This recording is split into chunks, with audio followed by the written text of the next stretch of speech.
ইন্নাহু লাইসা শাইউন ইউকাররিবুকুম ইলাল জান্নাহ ইল্লা ক্বাদ আমারতুকুম বিহ।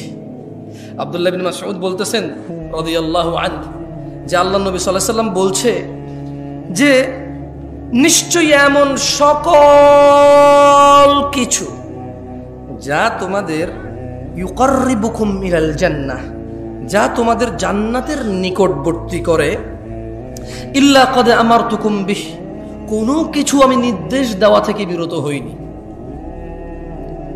কোনো কিছু, এমন যত কিছু আছে তোমাকে জান্নাতের নিকটবর্তী করবে, আমি সবকিছুর আদেশ করেছি। ইন্নাহু লাইসা ইউকাররিবুকুম ইলাল জান্নাহ ইল্লা ক্বাদ আমারতুকুম বিহ ওয়া লাইসা শাইউন ইউকাররিবুকুম ইলান নার ওয়া লাইসা শাইউন ইউকাররিবুকুম ইলাল জাহান্নাম ওয়া লাইসা শাইউন ইউকাররিবুকুম ইলান নার, আর এমন কিছু নেই যা তোমাদের জাহান্নামের নিকটবর্তী করে, ইল্লা ক্বাদ নাহাইতুকুম আনহু, যা থেকে আমি তোমাদের নিষেধ করি নাই। সুবহানাল্লাহ।